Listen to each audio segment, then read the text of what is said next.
Welcome to Screw the Commute, the entrepreneurial podcast dedicated to getting you out of the car and into the money.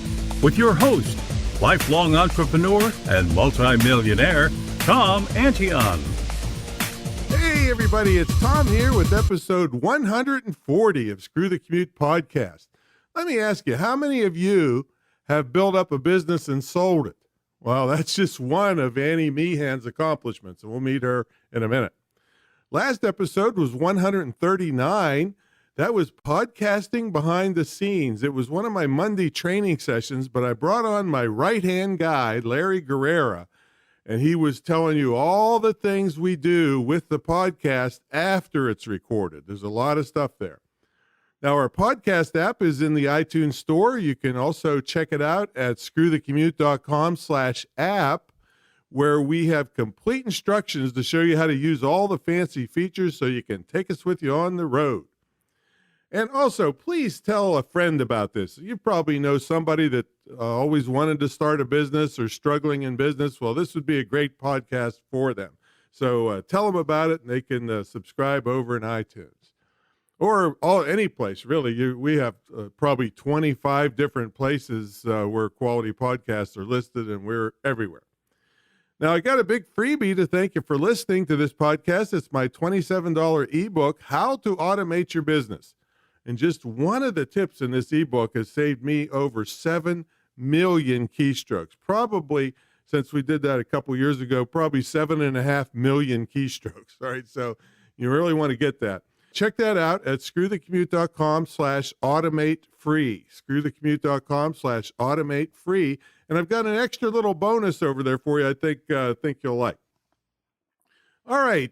You know what, folks? I turned the internet marketing training world on its head around the year 2000. I mean, people at my level were charging like $50,000 or $100,000 up front to teach what we knew to pretty much clueless business people who refused to learn it on their own. Now, I'm a small business advocate, and I knew many small businesses could never afford that kind of upfront money. So I made all those gurus mad by charging a relatively small entry fee to my program that also got a percentage of profits that was capped, so you're not stuck with me forever. So for me to get my big money, you had to make way bigger money. And plus, I'm not going to disappear on you because I won't get any more money.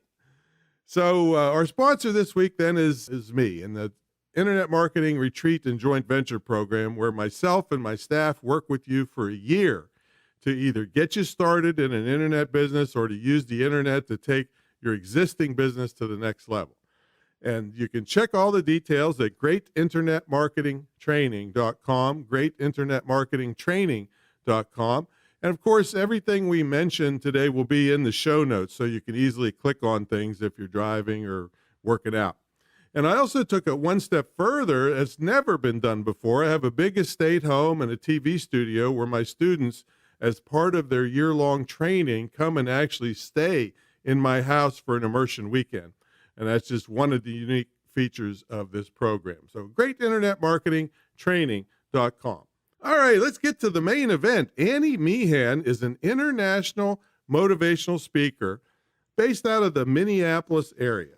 She's published 5 books and 3 workbooks and won a national award. She's the president of the National Speakers Association chapter in Minnesota. And Annie was a 12-year Snap Fitness franchise owner. She bought one in 2006. She built one in 2007, and she grew the first one to the top 10% of all their franchises. She sold one of them in 2010 and sold the other in 2018. I can't wait to hear that story. She's been a leader in direct sales with Advocare, a high-quality supplement team, a certified life and wellness coach. And Annie loves inspiring people to live an exceptional life in the office, in their homes, and communities. Annie, are you ready to screw the commute? Yes, indeed. Let's get going. Let's get screwing. All right. So, Annie, tell everybody what you're. It's hard to get a hold of you. You're double, triple booked all over the place. And so tell everybody what you're doing. Well, I'm traveling the world, inspiring people to eliminate their excuses and live their exceptional life. So I speak and I teach and I write. And really, what I hope is every day I'm a difference maker through the work that I get to do with my clients. Yeah, and you've got a lot of roles. You're a mom and a wife. I mean, every time I call, I say, "Wait a minute, Tom, we got to do this now because things are going crazy." I am a wife and a mother. This week, I will celebrate 22 years of marriage. I started my mothering as a single mom, and now a couple of my kids have outaged me. I think of myself as 28. I have a son that will be 31 in a few weeks, a daughter that will be 25 in a few weeks, and my youngest just turned 21 years old. So, three adult children, which that in itself is a miracle, raising kids and staying married. Well, that math works for me. I remember, if you remember, Jack Benny never made it past 39. That was it was probably even before your time. Yeah. So, so how do you you say you inspire people? Do you do it online, or do you speaking? What's the way you do it? The majority of my work is going to conferences and opening them up with a keynote, just kicking them off with high energy content, passion, and really asking people some questions for self reflection of, you know, especially when we're working with the service industry, the healthcare and the educators, how are you taking care of yourself? But when I'm working in the financial industry, I'm always asking, how do you go to that next level? And how do you value your clients beyond their checkbook or their bank account? And so most of my work is done speaking at live events. I do some online work. I mostly work in large audiences with the keynote, but then I also, Hmm. after people hear me, say, hey, can you come back and consult with our leadership team, our sales team? So I do some of that as part of my business, some small group. I do some one-on-one coaching and consulting. And I do that either in person or I do that through Zoom. And then my written work, people buy my books and use them as tools to train themselves up to just kind of get to that next level, going from stuck to successful. And then they use them also to train their own teams in whatever industry they're in. So What are some of the titles? of my books. Yep. The first one that I wrote is called Past Detours and Possibilities, and it's filled with questions, quotes, and a few short stories. And I wrote that to inspire people to write their own story. When I would meet people in audiences, they would tell me, "You have an amazing story. You got to write a book." But what I really believe, Tom, is we all have an amazing story and journey, and there's lessons inside of it. So write your stories, teach your lessons was my first book. And Hmm. then the next was Be the Exception, 7 Steps to Transformation. And at that point, when I wrote that one, it took me about 20 years to write that. And Oh, wow. I was writing a book called Dumpster to Dynasty about growing up in a physical, financial, and emotional dumpster and moving out of that into this dynasty life. But a publisher said, Annie, don't tell us your memoir. Instead, show us how we can get there when we walk through death, devastation, divorce, disaster, because everybody goes through something Hmm. personally and professionally. So I went back over my life and thought, what were the 7 steps, ways of being more than doing that I had to take to get to where I am from where I was? And that's what Be the Exceptions about. That's the one that won the national award in the category of self help. The next book is because I speak in Christian communities at times. They said, why isn't that a Christian book? And I said, hey, I meet as many people on bar stools as pew benches, and I love them nonetheless. And so they said, write about what God says about your 7 steps. So I wrote a Bible study based on Be the Exception and took those 7 ways of being and said, what does God say about being honest and being kind to ourselves and rewriting the stories that no longer serve us? After that, I wrote a gratitude journal for a company that was celebrating their 100-year anniversary. And they said, we like your philosophy on gratitude, Annie. Can you write that? And we want to buy it for all our employees. And really, it looks like a blank book because it's really for you to use. Right.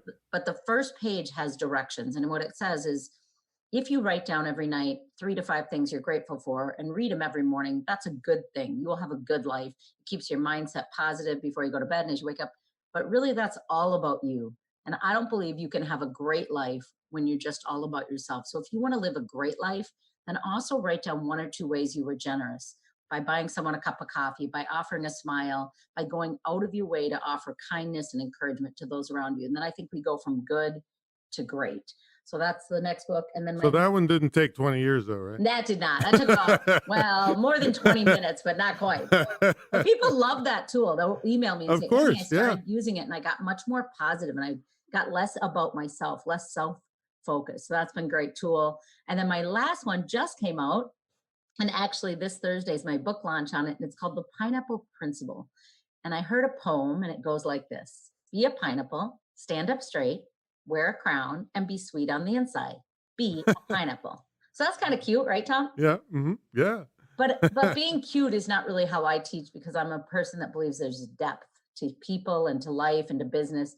And so I said, how can I take this poem and make it a principle? And I share stories of the impact that my message has had across the world and the feedback and comments that I've gotten. Because when you stand up straight, you are able to look people in the eye and really see them. And when you see people, they feel valued. And in a world where most of us are looking down at our phone or looking ahead at what's next, we have lost the value of seeing another person. And a lot of people are lonely in this world. And so seeing people helps them to feel valuable. Wearing your crown teaches you that even though I want to lay in bed and eat donuts every day, I get out of bed and go to the gym because I'm valuable and I'm worth it. And so it's just taking those simple words and saying, what if we lived in a world where we were sweet on the inside and what came out of our mouth and through our keyboard was kindness, encouragement, positivity. I hope to make a movement and everyone goes around wearing pineapples now. That's my goal. Okay. Hey, so let's take you back. Did you ever have a job? Oh, I've been working since I was 7 years old, Tom. I have always had a job. But my biggest job was from 21 to 30. I worked for Piper Jaffray headquarters and I got 5 promotions in the 9 years I was That's there. a big investment kind of place, right? It is, exactly. Financial investment. When I left there, I was in the institutional trading side of it. So not the retail, but working with the large companies on small trades and millions of shares. So yes, high intensity. If you've seen the movie Wall Street, I kind of lived part of that movie. So yeah. Wow. So that cracks me up, institutional sales, because that makes me think of like nut houses. And it probably is in some ways. So much yelling, so much stress. And on the floor I worked on when I left, there was 440 of us and only 20 were women. So 420 men yelling and 20 women occasionally crying. So it was an intense environment, let me just say. All right. Was that the only job you had before you started your own business, or how did you transition to having your own business? Yeah, it was an interesting time. At that point, I had my youngest, Alex, who was 30 years old. And as I was at home on maternity leave, my company Piper Jaffray was being bought by US Bank, which was very short-lived. But about a third of our income was bonuses. And the structure of a financial institute compared to a bank is very different. So they would not be paying us out in bonuses like Piper had when US Bank bought. And I was on maternity leave. And actually the stress of that job and having 3 kids, I knew in the back of my head, I wasn't sure I wanted to go back to that. And my husband really wanted us to buy a business together. And so US Bank said to me, well, they invited me to come back as a manager in the trade settlement area, which would have been a lot calmer, but still quite a few hours every week. And with 3 kids in daycare, my husband said, why don't you stay home? And I was like, I don't want to stay home. I like making my own money. I make good money. I'm an independent woman. And my neighbors all said, you're a silly girl. Your husband wants you home and you don't want to stay home. And so I thought about it for a while. And then I just was like, okay, fine. And they gave me a really nice retirement package. So actually I'm considered at 30 years old, I retired from US Bank. So every year I'm invited to the retirement luncheon with all the 80-year-olds and I go because why not? I make some new friends. Yeah. But I came home after that primarily to raise the kids and volunteer. But during that 6 years at home, volunteering as a soccer coach and a PTO president and everything, because I can't sit still at church and school and community, my husband started saying, what sort of business would you want to buy if you could buy anything? And we have had some family members own restaurants and bars. And so we talked about that. And we just talked about the how cash can be missing and you're so dependent on employees. So we decided against a bar, restaurant, or liquor store. Then we moved into, what about a maid service? And I thought, well, I don't even like cleaning my own house. Why do I want to own a maid service? From there, we talked about ink cartridges, which was a little hard to get passionate about. But ultimately, my husband said, what about a gym? And I said, well, I don't love to work out, but what I love about gym ownership is that nobody leaves the gym less happy than they came in. So no matter how crabby or stressed you are, if you go into a gym, you'll always leave with a little bit of relief or happiness. And I love helping people. And so I got really passionate about being able to show people the value of their health. And that, so we talked about it for a while, and we actually ended up buying our first gym in a small town that I had heard of, but I had never even been there. So it's about 45 minutes south of me in a community of 5,000 people. And the previous owner said he hated owning it after 6 months, and would we buy it? And so, I got excited. I thought, what can I do with these broken down equipment and Was unhappy? this the franchise place? Correct. Snap Fitness is Okay. a franchise. Correct. Mm-hmm. Yep. And after just 4 months of owning it, we were in the top 10%. And the headquarters called me with 100 potential franchisee buyers on the phone. And I said, Annie, what did you do to take this business? And after I signed the contract, the guy said to me, just so you know, I've been bleeding for months and now I'm hemorrhaging. Good luck to you. So he was down below 75 memberships. You need about 200 to break even. And that can be 1,000 clients, because a membership can be 1 to 6 people. And he said, good luck to you. And really, I knew he didn't mean it. And they had been trained up that they could run these absentee owner. But we know, Tom, that no business, at least I've got a lot to learn from you, but no business fully runs in automation mode. You have to have Right. some care, some concern. And a gym in particular, you need someone to keep it clean. You need the equipment working. You need people to return calls and to sell memberships. And so people ask me, what did you do? And I said, I worked really hard. I knocked on every door. I joined the chamber. I joined the Rotary. I created a book club for some of our members. I hired incredible trainers. Hey, hold on a second. I'm hearing some kind of noise in the background. What is it? That is my dumb dog scratching in the corner. Oh. Go away. See, you love those silly dogs, right? Yeah, I got 30 dogs here right this moment. 30? 30, yeah. Oh my gosh, 30 Yeah. dogs. Though. But Okay. I think we'll leave this in now that I know it's a dog. I'm like, what is that noise? Is she scratching her He is armpits or by my something? seat. He wants me to lift him up. He's saying, Mom. All right, we're gonna leave that in. All right. All right. So anyway, so you turned this joint around, I did. and how long did that take? 4 months.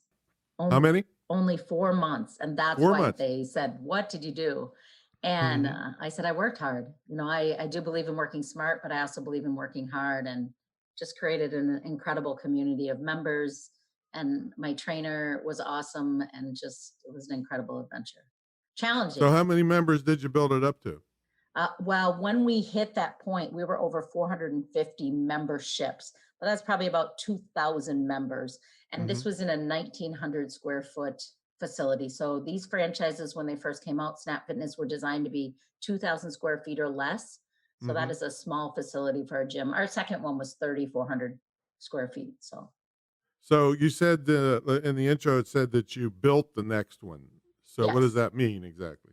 So that one, the first one that we bought, it existed. So I bought it from a previous owner. The next one, you buy the franchise agreement, and then I had 18 months to find a facility. And so this one is right outside of St. Paul, 5 minutes out of downtown St. Paul. So I looked at different buildings. And when you are starting a business, for those of you out there looking at it, you can find better rent, more affordable rent, and an older building. But often we had one place we looked at, it would have cost tens of 50,000 maybe to get it up to code, with all the electrical, plumbing, and restructure that we would have had to do.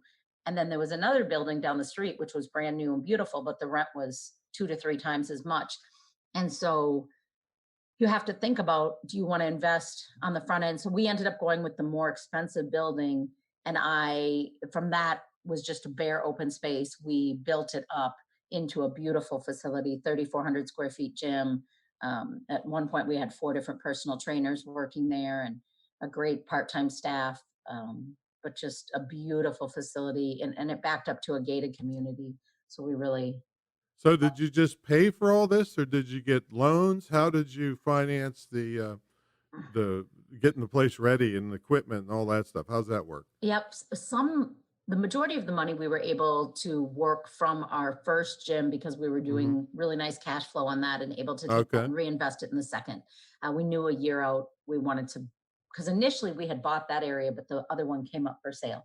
So part of it was that. Part of it we did against our home equity loan. So we were able to use the money on that, which was nice, rather than applying for a small business loan, which wasn't as easy to get and Right. had a little bit higher interest rate. So we have a nice credit line against our home, which is paid for. So whenever we're starting a business or investing in a business, we can borrow against that to use it to help support growth in the business. Now, would you suggest that to everybody as a financial person? Because that seems like that has a tremendous amount of risk with it. I honestly would not. I probably say I probably wouldn't even go there with these questions because I think that money. I mean, I tell people to be debt free and be conservative with your spending. Right. Pay off your home. I'm really cautious at telling people anything about finances. I'll say, talk to your financial advisor because I am not a retail financial advisor. That is not what I did at all. Hmm. So no, I probably wouldn't give anybody any financial advice. And the best financial advice I'd give, as I was looking through your questions, is have plenty of savings. Hmm. Don't assume because you have an incredible product or service that other people are going to see how incredible it is. Have a lot of money, months of it. And I think also dip your toe in it. So no, I wouldn't necessarily suggest what we do. It's worked out very well for us because we were able to buy and build and sell, but it's not what I would suggest for every person by Yeah, any means. and and the stuff, all the stuff that I teach is doesn't have like 1/1000th of the risk of what you just described, because it's all digital stuff now. And even if you're, Right. in the books you made, there's very low risk in doing that. You have put a lot of time, like 20 years in one, but Yeah. but yeah, for the digital age, you can really start stuff with almost zero risk. I mean, most people have all the stuff on their computer already to do the work. They just have to come up with ideas. But it worked for you. And now, how did you sell the second one? Well, the second one, we decided as our kids had grown, we decided, okay, we're ready to travel more. So we want to sell the second one. And before we went with a broker, my husband and I sat down and we had four people in mind that we would consider selling it to directly. And also not everybody's financially in a place where they can outright buy. Sometimes they do it in payment plans, whatever. Hmm. But we had two personal trainers, we had a chiropractor, and we had a guy that does um, some sort of skinny weight loss program Hmm. through freezing that all had expressed interest. The first person was our head trainer who was really interested, or who really had great relationships with our client. And right away he said, I love the training, but I don't love the business side. I don't want to buy it. And then the next two doctors both said no. And the fourth person we asked was a personal trainer that worked at another gym in our neighborhood. And we had known him for years and become friends. And him and his girlfriend said, absolutely, we want it. So for us, we were, again, really blessed that we knew someone directly that wanted to buy it, that had wanted to own their own gym. They had been training at other gyms and they wanted a space that would just be theirs. She's a cook and he's a personal trainer. And now he has 7 personal trainers that work there. So it worked out really nice. It took us about 6 months from the idea of wanting to sell till the closing of the sale. And But that first one, you said the franchise had people begging to buy your first one, though, right? Do they always have people ready to buy?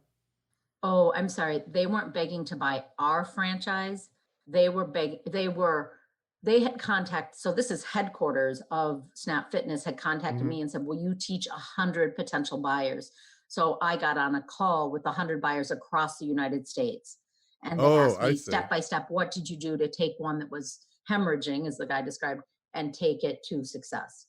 Ah, So okay, they I got weren't begging to buy ours. No. it. In I fact, see. ours, in that case, sold to somebody that lived in that community and was a member and knew everyone and really wanted to own a business. And his wife owned a business and he wanted something for himself. And so he bought ours in that term. And we still Got it. have great relationships with both of our owners. So So, what do you like best about working for yourself, and what's the worst part?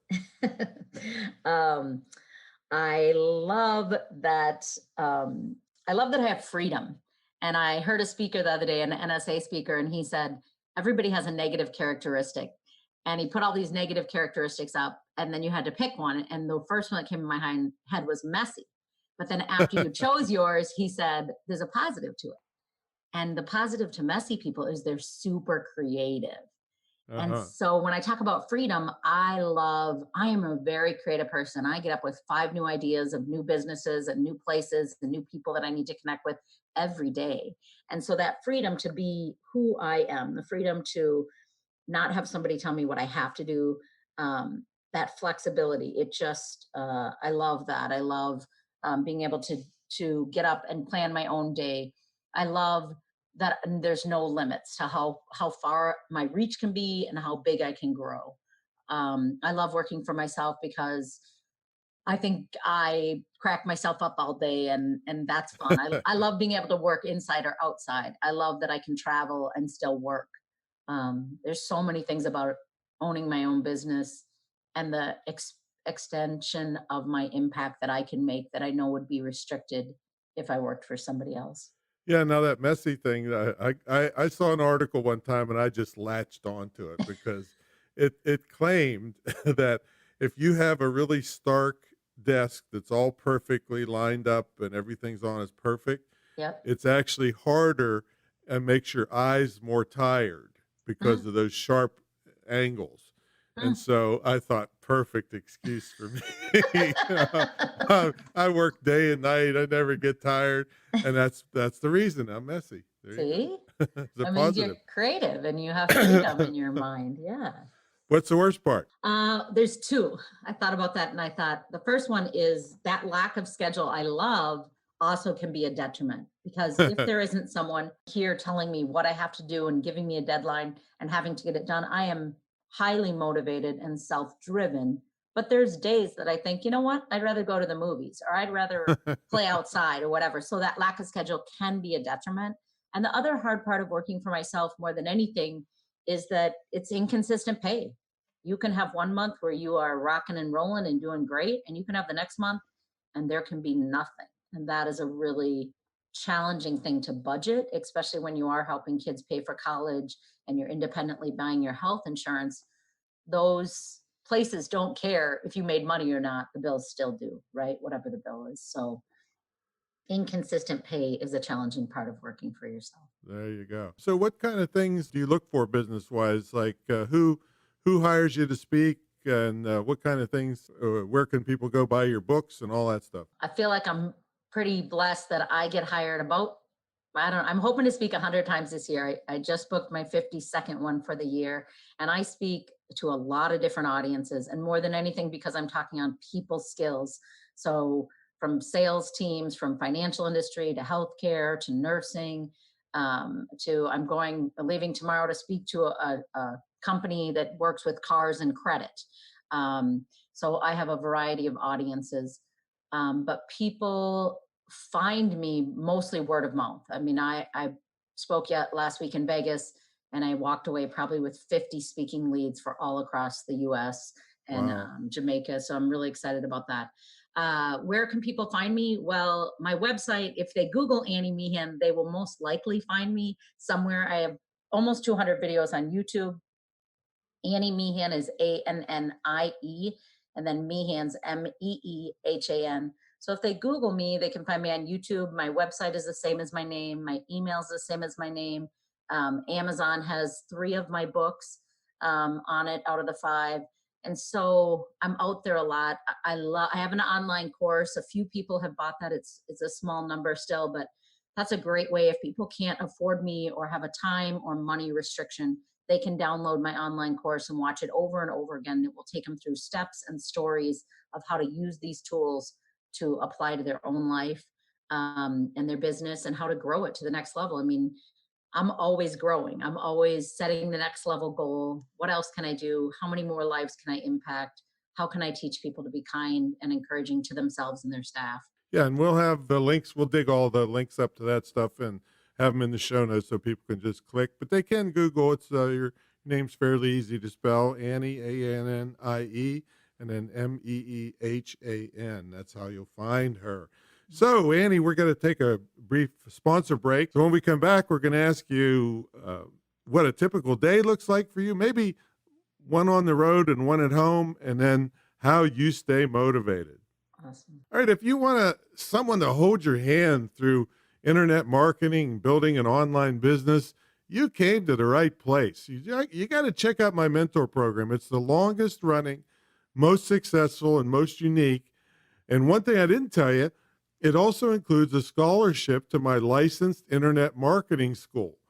It's the only one in the country, and you can either use it yourself or gift that scholarship to someone else. And it's a $19,100 scholarship. And also, while I'm at it, speaking of the school, we just got approved by the Department of Defense for a scholarship program for military spouses. So if you know anybody that's in the military, they always have to take crappy jobs, and then when they move, they have to go take another crappy job somewhere else.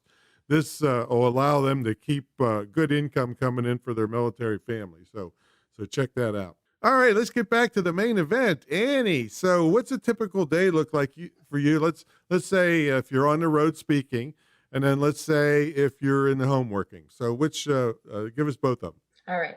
So 1 or 2 days a week, usually I'm in my home office, and I get up about 5:30 and I try to go do some form of exercise. So sometimes that means taking the dogs for a walk. Sometimes it means I belong to 3 gyms. I still belong to a Snap Fitness, the one I previously owned.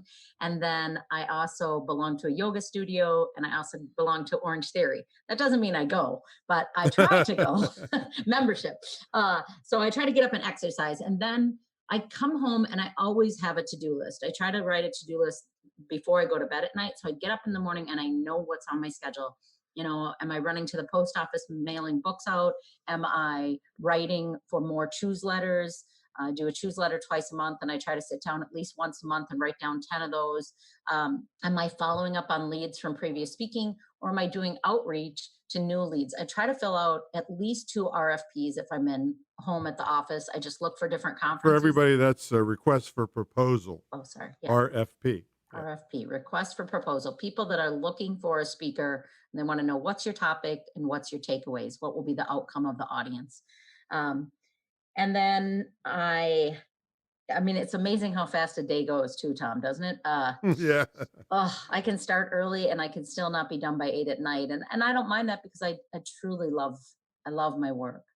When I'm on the road speaking, one of the things that I try to offer all my clients is if I'm opening or closing a conference, I will always come in the night before, and I will try to stay for as much of the conference as I can. It helps me build relationships. It helps me make connections. It often leads to more referrals. But even more importantly than that, I spend time at conferences because I want to listen to other topics so I can learn from them and bring that into my presentation.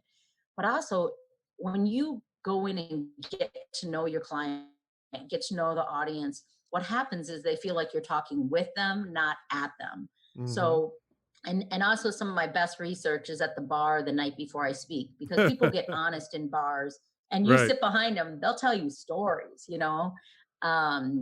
So I really try to be fully engaged and fully present for my clients as I speak. And often there's 1 or 2 people there that know me, that referred me to be at that. So I like to go find them, thank them again, connect with them.